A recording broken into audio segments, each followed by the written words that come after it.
Paz, irmãos, como é bom revê-los após alguns dias que nós estivemos em férias, 20 dias, a gente começa a sentir falta, né? Da nossa igreja, dos cânticos dos irmãos, e hoje então estamos aqui com a graça de Deus, e eu peço que você abra a sua Bíblia onde nós paramos da última vez, em 1 Coríntios, hoje nós vamos iniciar o capítulo 7.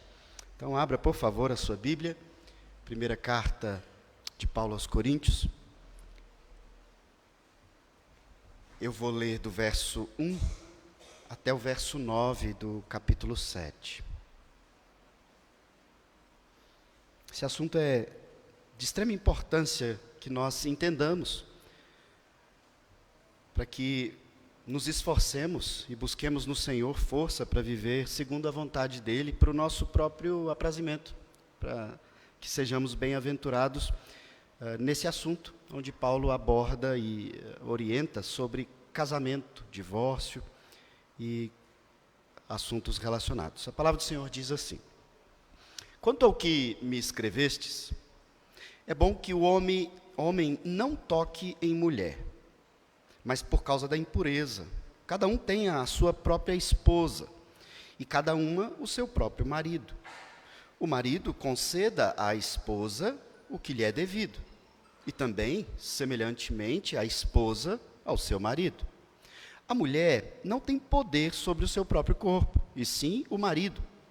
E também, semelhantemente, o marido não tem poder sobre o seu próprio corpo, e sim a mulher. Não vos priveis um ao outro, salvo talvez por mútuo consentimento, por algum tempo, para vos dedicardes à oração, e novamente vos ajuntardes, para que Satanás não vos tente por causa da incontinência. E isso vos digo como concessão, não por mandamento. Quero que todos os homens sejam tais como também eu sou. No entanto, cada um tem de Deus o seu próprio dom. Na verdade, de um modo e outro de outro. E aos solteiros e viúvos, digo que lhes seria bom se permanecessem no estado em que também eu vivo. Caso, porém, não se dominem, que se casem, porque é melhor casar do que viver abrasado. Até aqui, vamos orar ao nosso Deus. Santíssimo Deus, eterno e glorioso Pai, nós somos o teu povo, ó Pai, estamos reunidos aqui em teu nome. Organizamos, ó Pai, e separamos esse momento do culto para nos dedicarmos de maneira especial e específica a buscar o entendimento da tua vontade, na tua palavra revelada. Cabe a mim, ó Pai, explanar, expor o texto da tua santa palavra. Tanto eu sei como o Senhor ainda mais sabe da minha incapacidade, fraqueza. Peço então que o Senhor demonstre bondade para conosco, que o Senhor abençoe, para que eu me mantenha fiel, para que seja tu, ó Pai, falando com o teu povo, instruindo, exortando, também confortando, orientando, para que nós, então, no agir do teu Santo Espírito, vivamos dia a dia, de acordo com a tua vontade, com a tua palavra, e assim experimentemos dia a dia, mais e mais, uma vida bem-aventurada diante de ti e diante dos homens. Abra, Pai, os ouvidos dos casais, dos maridos, das esposas, dos solteiros que ainda se casarão. Abra os ouvidos, ó Pai, daqueles que são viúvos, divorciados, para que haja edificação no entendimento de algo tão belo, tão sublime que o Senhor estabeleceu no princípio da criação, que é a união entre o homem e uma mulher. O Senhor abençoou e retratou, ó Pai, nos revelou a sua relação conosco, com a igreja, por meio também do matrimônio. Ajuda-nos a entender, ó Pai, tão grande e belo mistério da unidade em que dois se tornam uma só carne. É assim que nós pedimos ao Senhor em nome de Jesus. Amém. Meus irmãos, para que nós entendamos da melhor forma esse trecho, e esse trecho do capítulo 7 de Coríntios, ele desperta várias interpretações e curiosidades.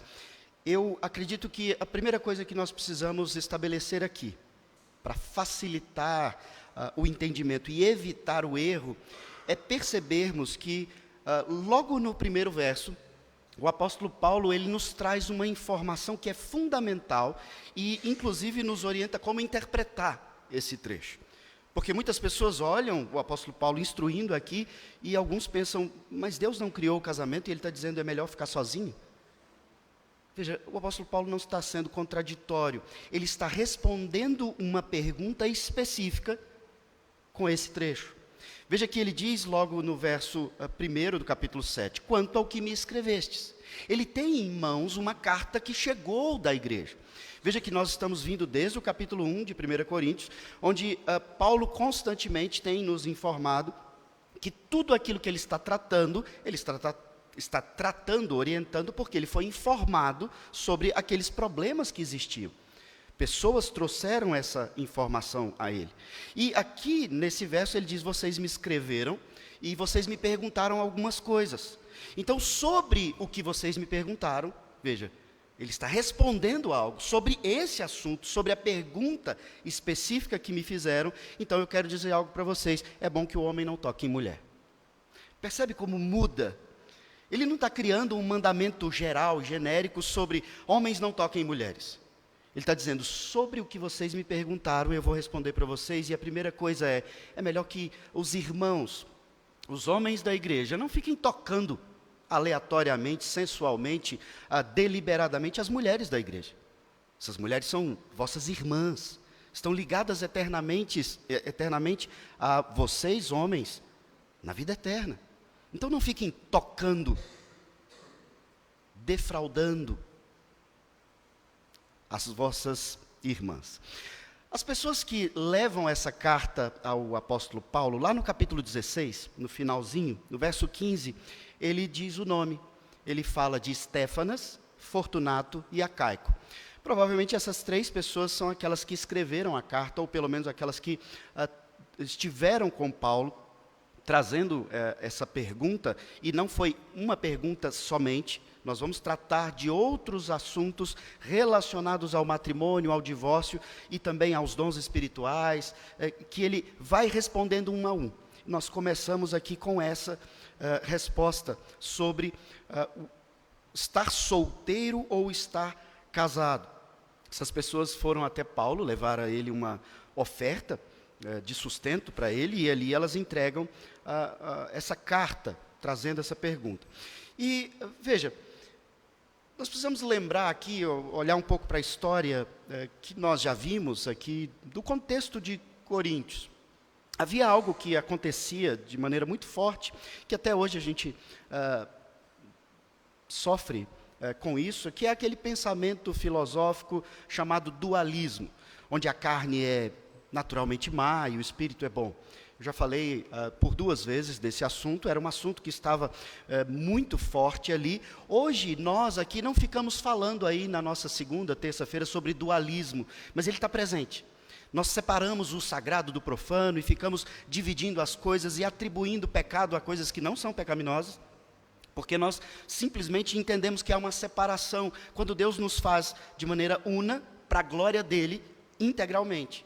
Com a nossa música, com a nossa arte, com a nossa leitura, com os nossos filmes, com os nossos artesanatos, com tudo o que nós somos e sentimos e pensamos, Deus nos chama a glorificá-lo. Então não tem algo que é inerentemente mal e algo que é bom.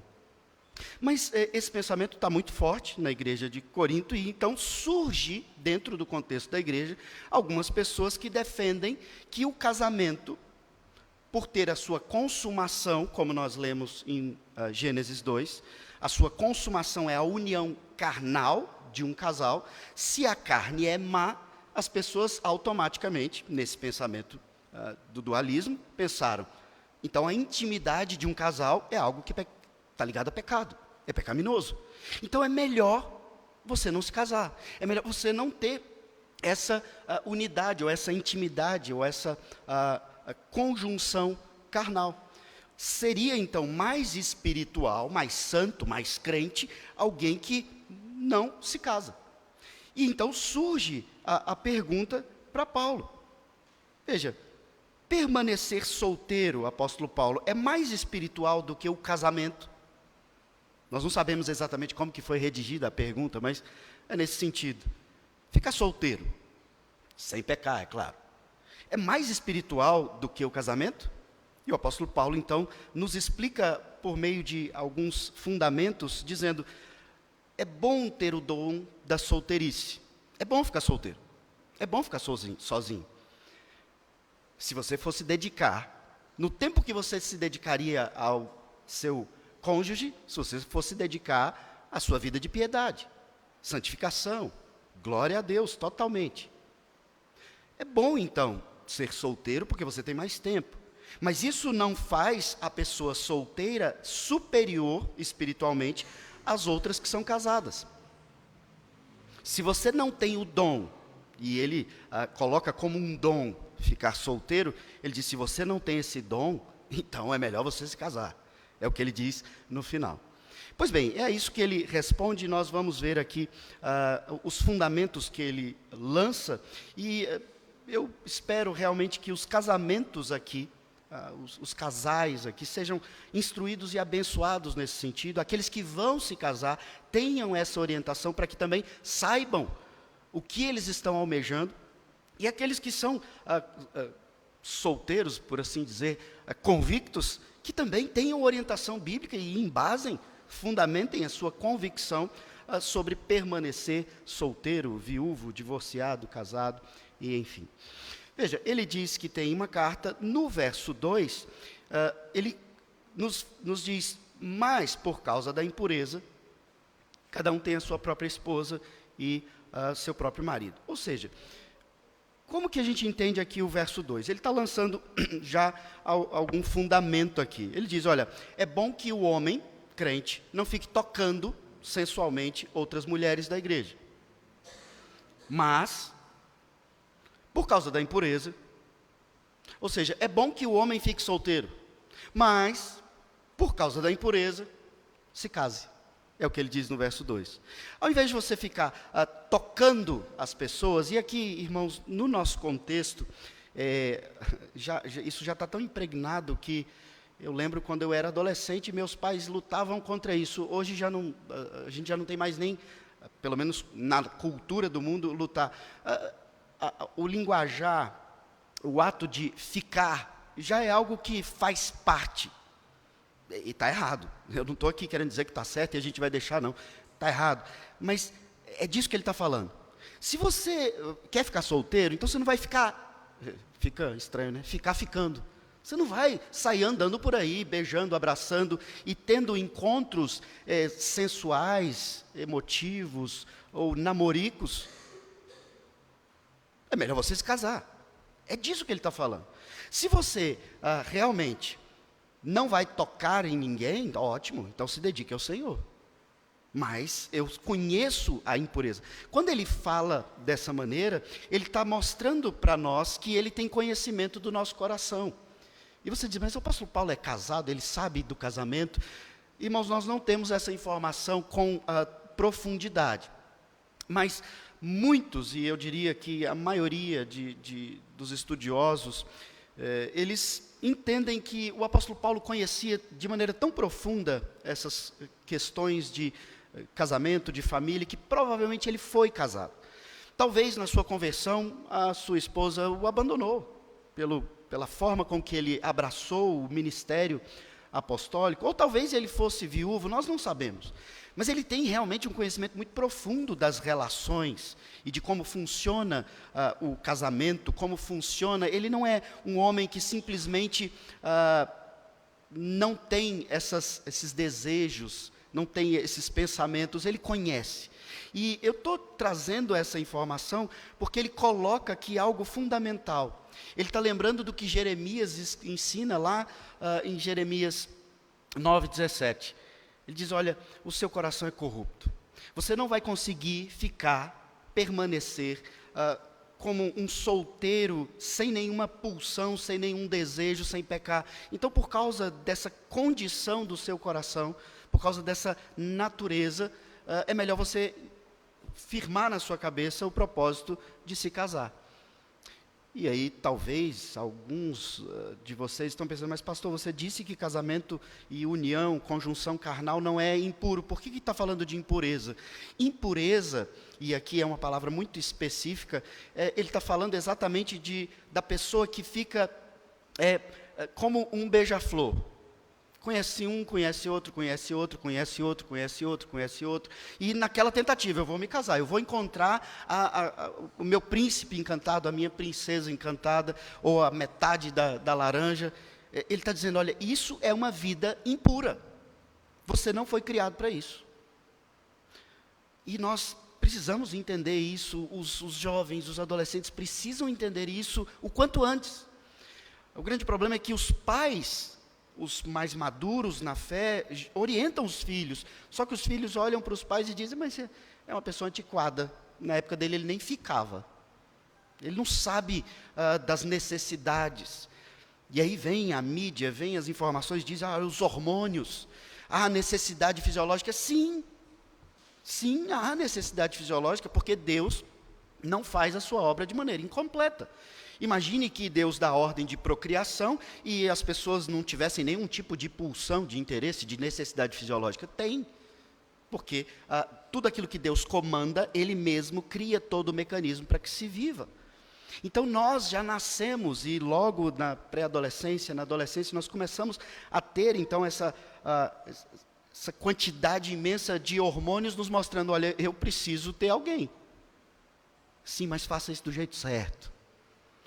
Deus não nos dá uma tentação que você não possa suportar, então não coloca desculpa na necessidade fisiológica. Ele te colocou numa condição que você consegue. E o apóstolo Paulo está dizendo aqui para a gente, você consegue. Nem todo mundo vai ter esse dom, mas se Deus te chamou para isso e te deu esse dom, você vai conseguir. Agora, se você não está conseguindo, entenda, é porque Deus não te deu esse dom. Você não vai conseguir ficar solteiro. E aqui eu preciso falar... não sei se é o caso de alguma pessoa entre nós, pelo menos nunca soube, mas eu conheci pessoas ao longo da caminhada que pegavam esse texto para dizer que nunca se casariam. Ok, o texto realmente está dizendo, há espaço para isso. Mas na caminhada cristã, no discipulado e aconselhamento bíblico, foi muito fácil perceber que as pessoas que às vezes não querem se casar, não é porque elas querem se dedicar ao Senhor, não é porque elas não têm o dom, é por puro egoísmo. Elas não querem dividir a vida, elas não querem ter que limpar o que o outro sujou, ela não quer deixar de dormir porque o outro está doente, ela não quer abrir mão de si em prol do outro. E toda a Escritura mostra que não só marido e mulher, mas todo crente precisa abrir mão de si em prol do outro. É amar o próximo como a si mesmo. Então, egoísmo é o motivo mais errado que existe para você escolher não se casar. Agora, lógico, Paulo fala de dom, e eu espero comentar um pouco melhor sobre, então, o que eu preciso ter para conseguir permanecer casado. Aqui, ele disse que não é bom que o homem toque mulher, ele fala da impureza, e aqui eu quero trazer um alerta, e é algo que eu já fiz pessoalmente, com várias pessoas, em várias situações, nessa igreja, em outra igreja, desde a juventude que eu acompanhava lá em Recife. Veja, no contexto da nossa vida geral, no seu trabalho, na sua escola, aqui na igreja, nós precisamos entender quando Paulo diz, olha, não fica tocando nas pessoas.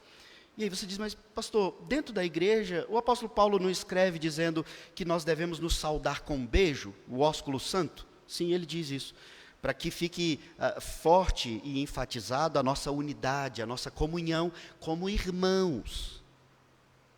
Mas aqui ele está falando da impureza, não é o toque entre irmãos, é o toque sensual entre homem e mulher. E, irmãos, nós precisamos tomar muito cuidado com isso. Imagina que a Bíblia, em todo o tempo, nos diz que Satanás, ele arma ciladas, estrategicamente elaboradas. Então, sabe o que acontece, às vezes, dentro da igreja, às vezes até com o pastor, com o presbítero, com o diácono? A esposa está passando por uma fase extremamente difícil com o seu marido.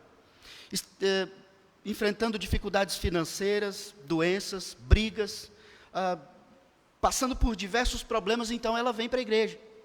Ela fala, vou orar. E quando ela chega na igreja, vem aquele irmão com uma voz galante, dá um abraço, às vezes um beijo, elogia a roupa, elogia o cabelo. O que você acha que vai acontecer no coração dessa irmã? Extremamente magoada, chateada, ferida pelo seu matrimônio, quando Satanás está ao derredor armando ciladas.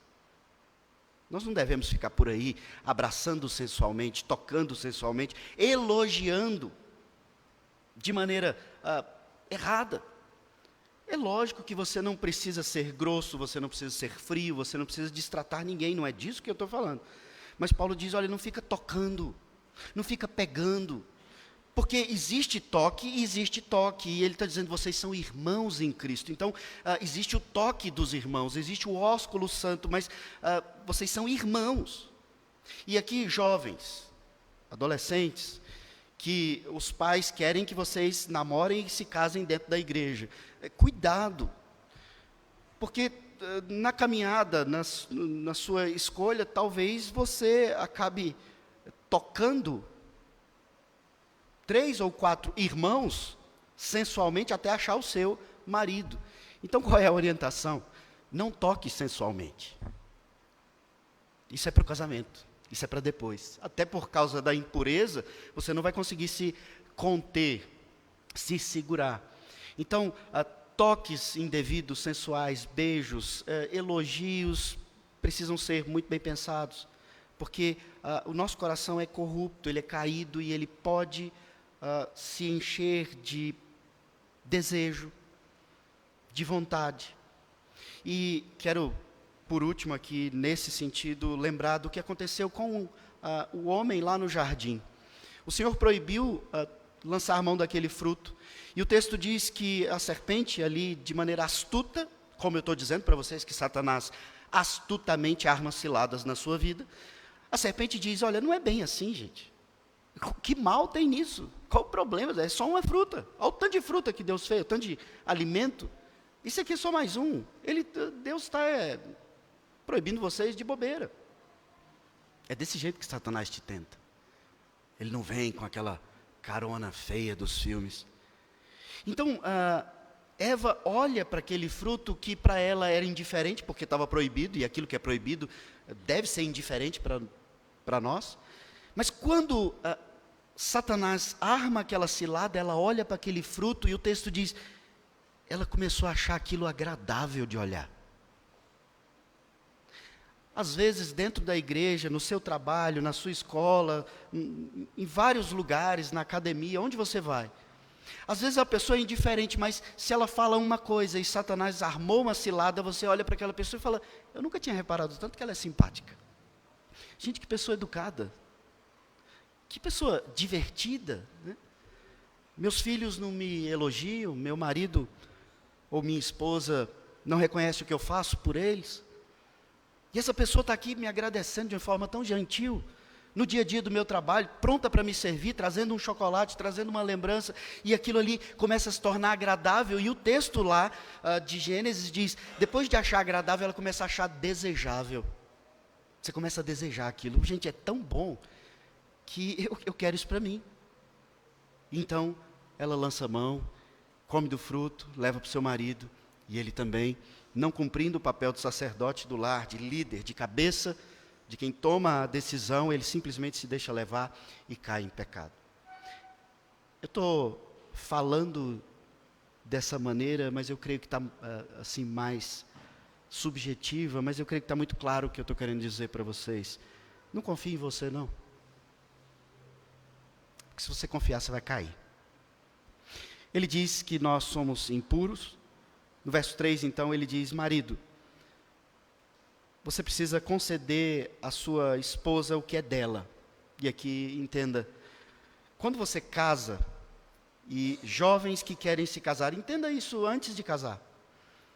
O que Deus está dizendo para você é que quando você casa, você vai se tornar uma só carne com aquela pessoa com que você vai casar, os casados, que já estão casados. E o que toda a Escritura está dizendo, e aqui no verso 3 o apóstolo Paulo está dizendo o seu corpo agora já não é mais seu. Você já parou para pensar sobre isso? O seu corpo não é seu. Ele pertence ao seu cônjuge, seu marido, sua esposa. Veja como ele diz: marido, conceda à esposa o que lhe é devido, é dela. Só concede a ela. Não proíbe, não dificulte. E aí a gente pensa, mas e a esposa?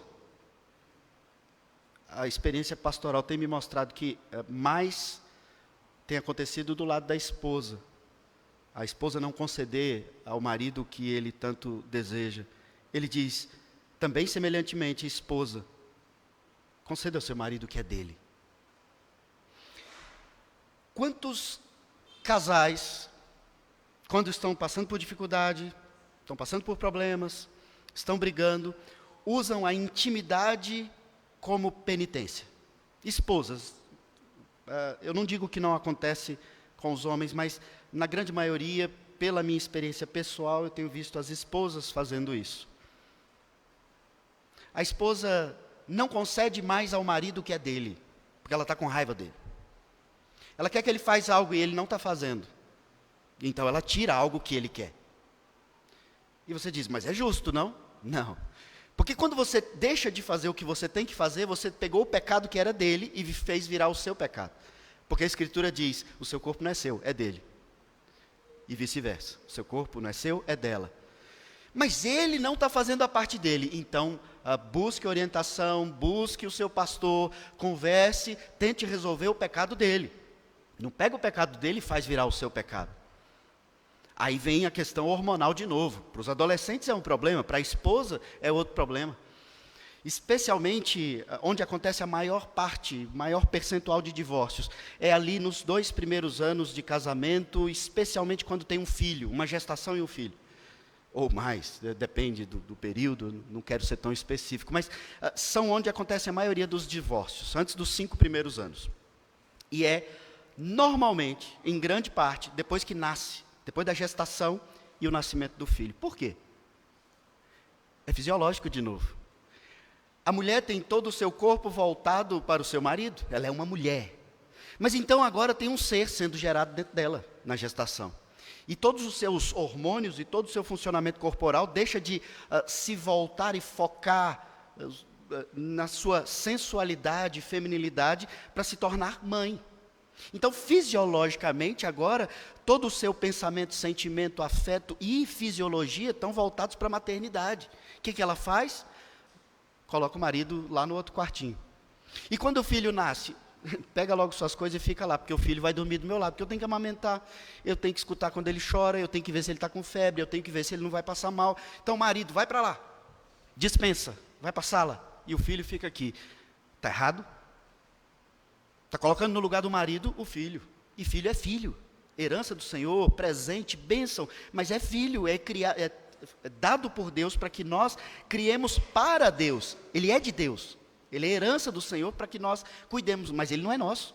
Ele vai crescer, vai casar com outra pessoa e vai embora. E quem vai ficar com você até a morte? Marido, a esposa. Quem vai cuidar de você na doença? Marido, esposa. Quantos casamentos são destruídos por causa dessa inversão? E você diz, mas pastor, e qual a solução então? Se a mulher tem todo o seu corpo alterado, eu reconheço, procure um médico. Quando você está com febre, você não toma um remédio. Quando você está com um problema no fígado, no estômago, você não procura tratamento. Se você tem uma descompensação, uma desordem hormonal, procure um médico, faça reposição hormonal. É mandamento do Senhor. Crie todos os mecanismos, cuide do seu corpo e da sua vida, para que você tenha satisfação e alegria em viver isso aqui que ele está falando.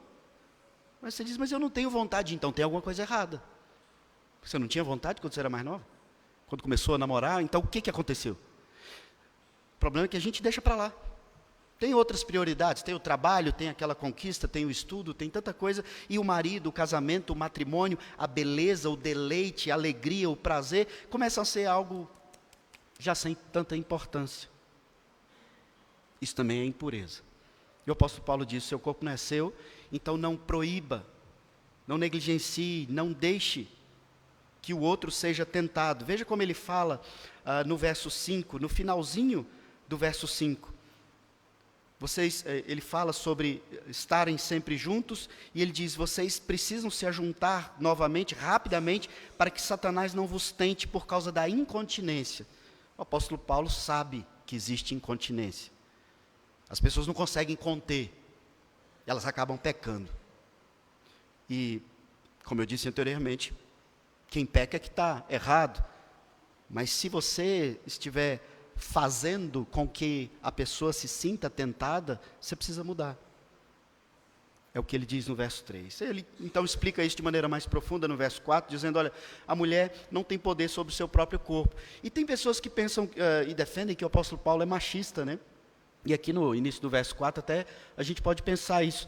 Mas veja e pense no contexto em que ele escreveu isso, há tantos anos atrás, lá nessa igreja, quando ele diz, e o marido não tem poder sobre o seu próprio corpo, sim a sua mulher. Ele não é machista. Ele está dizendo, um e outro, vocês não são donos dos seus próprios corpos. Seu corpo é para o outro. Você cuida dele para o outro. Você não limita. Você não proíbe. Você não fecha acesso. Marido, conceda à esposa o que lhe é devido. Esposa, conceda ao seu marido o que é devido. Você não tem poder sobre o seu próprio corpo. Verso 5, então, de maneira muito clara, ele diz, não vos priveis um ao outro. Continua falando da mesma questão. Lá em Gênesis 2, que nós lemos hoje no início da liturgia, ali é onde está estabelecida a gênese da criação, tudo aquilo que Deus estabelece como fundamento. As leis naturais, elas estão estabelecidas ali. E Deus se deu ao trabalho, para que nós percebêssemos, entendêssemos a importância do casamento, Ele se deu o trabalho de lá na criação, Gênesis 2, no segundo capítulo da Bíblia, ele fala do casamento. Será que casamento não é um assunto fundamental para nós entendermos e vivermos o Evangelho? É claro que é. E quando ele estabelece ali o fundamento do casamento, ele diz, deixará o homem pai e mãe, e ele se unirá à sua mulher. Veja, os mandamentos, você tem ali no 5º mandamento em Êxodo, você vai honrar o seu pai e sua mãe, porque você é filho. Mas você é herança do Senhor, você está sendo criado para outra pessoa. E então quando você encontra essa pessoa, agora você deixa pai e mãe. Você vai honrar ainda, mas você já não tem mais que viver debaixo daquele teto, na obediência, submissão completa ao pai, porque agora você adquire uma nova submissão, um novo funcionamento, uma nova ligação, que é o matrimônio. E então lá em Gênesis 2, ele diz, você deixa pai e mãe, e aí você se une a essa pessoa, de uma maneira tão íntima, que os dois deixam de ser duas pessoas e passam a ser uma só pessoa. Ali, Gênesis 2 está estabelecendo como uma lei natural, a conjunção carnal. O que consuma um casamento é a conjunção carnal, e nós sabemos disso, inclusive pelas leis do nosso país. A conjunção carnal, então, não é para ser feita com qualquer pessoa, não é para ser feito como test drive, não é para você experimentar e decidir quem é melhor, não, é só com aquela pessoa, porque você vai ter um laço de sangue. É isso que é a conjunção carnal, uma unidade de sangue, uma aliança de sangue que é feita. Já disse isso, mencionei outras vezes, por isso surgem as doenças transmissíveis, porque há ali uma unidade profunda, física, emocional, espiritual, carnal. E Paulo diz, agora vocês vão ser um só. E sendo um, você não pode privar o outro do corpo que você direciona para ali, para lá, para cá, que você alimenta, que você cuida. Esse corpo não é seu, mas é você que está cuidando. Seu corpo é do seu cônjuge. E ele diz, não vos priveis então um ao outro. Agora ele coloca uma exceção, salvo, talvez. Veja, ele não está dando uma ordem. Vocês podem se privar ou vocês devem se privar. Ele não está falando isso, ele está falando, olha, não vos privem um ao outro. Mantenham a intimidade do casal constantemente. Mas, talvez, Se houver uma conversa, algo combinado entre marido e mulher, se houver mútuo consentimento, e se isso for por um pequeno espaço de tempo, ou seja, por algum tempinho, então você pode se privar. Para quê? Só se for para se dedicar à sua santificação. Percebe a seriedade do que ele está falando? Irmãos, a Bíblia inteira fala do nosso processo de santificação, fala do quanto nós precisamos nos esforçar para a santificação.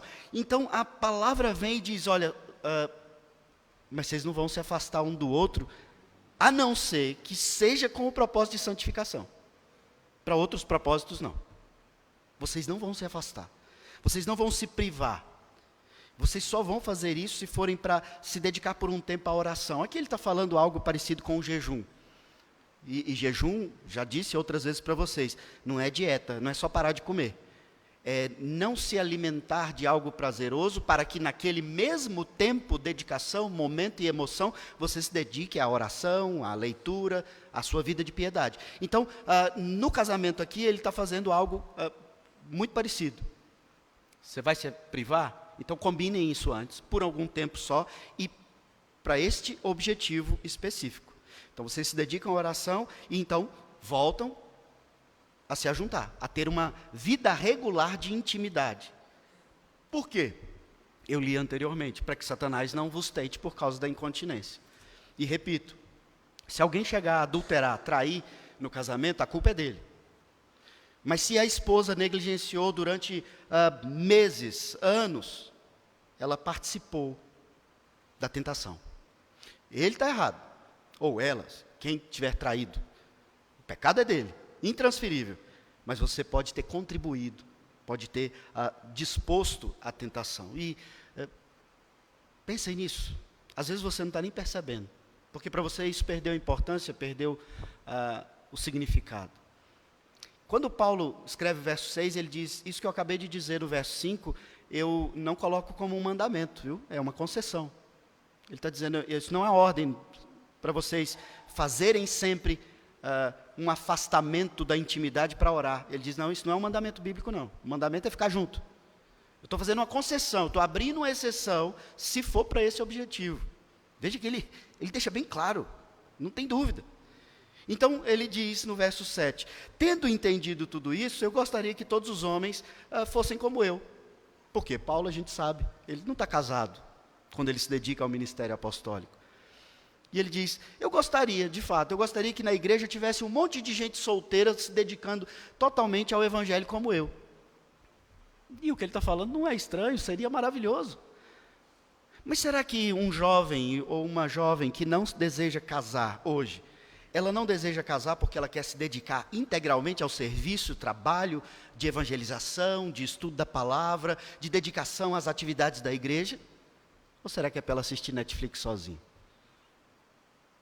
Eu tenho visto muito mais pessoas perdendo o interesse do casamento por causa das decepções que elas veem no casamento dos pais, por causa dos problemas que elas veem nas famílias, os divórcios, por causa todo o contexto problemático, financeiro, emocional que envolve os casamentos mal vividos. Então as pessoas dizem, eu não quero casar. Esse negócio não funciona. Funciona porque Deus estabeleceu para funcionar e é como a lei da gravidade. É natural, é uma lei natural. Homem foi feito para se casar, mulher foi feita para se casar. Salvo, Paulo diz, se você tiver o dom da solteirice. Veja como ele fala. No entanto, cada um tem de Deus o seu próprio dom. Um na verdade, de um modo, outro de outro. Ele está dizendo aqui que permanecer solteiro sem interesse, sem vontade, sem necessidade, ele disse, é um dom. Só Deus pode te conceder isso. Ou seja, se você é assim, você então rapidamente e facilmente vai saber disso. Por quê? Você não vai ter interesse. Aí você diz, pastor, mas eu não quero casar, mas interesse eu tenho muito, vontade eu tenho muito. Então você não tem esse dom. Então casa, procura, cria coragem e vá atrás. Não se desespere com a idade, com o tempo. Ele diz ainda, e aos solteiros e viúvos, digo que lhes seria bom se permanecesse no estado em que também vivo. Ele repete a ideia aplicando aos solteiros e aos viúvos. A viuvez também entra nesse contexto, e eu não vou entrar em muitos detalhes, porque ele vai tratar disso especificamente no final do capítulo, quando ele fala da viuvez, reconhecendo que algumas pessoas não vão conseguir ficar sozinhas depois que ficam viúvas. E ele diz, se você se casa, se você cumpriu o seu papel no casamento, enquanto a pessoa esteve viva, então você pode se casar de novo, não tem problema, desde que você se case no Senhor. Ele coloca uma regra aqui, você não vai casar com um descrente, você não vai casar com um ímpio. Se você não consegue ficar viúvo ou viúva sozinho, ok, tudo bem. Mas ele explica, o ideal era se você ficasse. De novo ele está fazendo a concessão. Ele está entendendo o coração humano, ele sabe que entre as pessoas ficarem pecando por aí, é melhor casar de novo. Mas o ideal fosse, ficou viúvo? Então fica quieto. Você já viveu, você já experimentou, Deus já te abençoou, agora Deus vai te dar novos propósitos. Se dedica à sua vida de piedade, a ajudar os outros, a visitar as pessoas, a fazer obras de caridade, as mais diversas possíveis. Mas se você não dá conta, então ok, case-se. A gente vai ver isso no final do capítulo, em outro dia. Mas ele diz, então, de maneira muito clara, no verso 9, se você não se domina, então se casa logo. Porque é melhor casar do que viver abrasado. Quando eu era bem mais novo na igreja, adolescente, né, criado na igreja, fazia muita piadinha com essa palavra abrasado. Algumas traduções bíblicas usam outras formas, porque não é uma palavra que a gente usa hoje em dia, mas eu acho que não tem uma palavra mais cabível para o que ele quer dizer aqui. Abrasado está vindo do sentido da brasa mesmo, vermelha. Se você for viver pegando fogo por aí, então, filho, casa logo. Casa logo, porque você não vai dar conta, não. Você vai cair. Você não consegue se dominar. Agora, se você tem o dom, ok. Dedique-se à vida de fé, à vida da igreja, à vida de adoração e evangelismo para a glória de Deus. Antes de irmos para a mesa da ceia do Senhor, irmãos, eu preciso repetir algo aqui para vocês sobre o matrimônio. O casamento é o retrato da relação entre Deus e nós. E Deus é que escolheu esse retrato. Ele escolheu revelar para nós, na Bíblia, que a nossa relação com Ele é uma relação muito semelhante à relação do casamento. Então, por isso, lá em Gênesis 2, no início, Ele estabeleceu como uma lei natural o casamento. Não é bom ficar sozinho. Então, isso está na sua necessidade estrutural, fisiológica. Não é bom ficar sozinho. Nós somos seres sociais. E essa vida social, ela tem que começar do ponto mais importante, marido e mulher. E depois as outras relações sociais. Então, Deus nos mostra que o ápice da relação entre as pessoas é o casamento. O mais importante, o mais profundo, o mais íntimo é o casamento. E Deus diz, é assim que eu me relaciono com vocês. Ele nos revela nas Escrituras que Cristo é o noivo e nós, a igreja, somos a noiva. E que essa noiva, ela adulterou, quando ela já estava comprometida com o noivo. Mas o noivo, ainda assim, não a abandonou. Ele não namorou com outras, ele não procurou outras, ele não esqueceu a sua noiva. Ele foi lá e sacrificialmente amou a sua noiva. O apóstolo Paulo nos ensina sobre marido e mulher, lá em Efésios, e ele diz, maridos, amem as vossas esposas como Cristo amou a igreja, sacrificialmente. No caso da noiva de Cristo, ela adulterou contra ele. E o adultério da noiva foi tão grande que foi necessário ele morrer para que ela tivesse vida. Existem várias obras, livros, filmes que mostram pessoas que dão a vida para salvar outros. Nada mais é do que um retrato mal feito da grande obra de redenção. Cristo morreu para que a sua noiva fosse lavada, purificada, perdoada do seu adultério, limpa. E por que ela passou por isso? Para que então no dia do casamento ela estivesse completamente limpa e pronta para a grande festa do casamento. Que belíssima história. Essa mesa que nós vamos participar agora, ela é é esse retrato. Nós vamos ali mostrar, participando da ceia em comunhão, que nós todos aqui estamos unidos. Nós somos irmãos, uns casados, com sua irmã, seu irmão, ligados eternamente, outros não. Aqueles que não são, não toquem indevidamente. Aqueles que são casados, se deleitem naquilo que o Senhor deu para vocês, mostrando o quão profundo, prazeroso é esse relacionamento que Deus tem conosco. E na mesa, então, nós participamos do corpo e do sangue de Cristo, que nos faz um só corpo nele, que é o cabeça desse corpo. Percebe a relação? Casamento, igreja.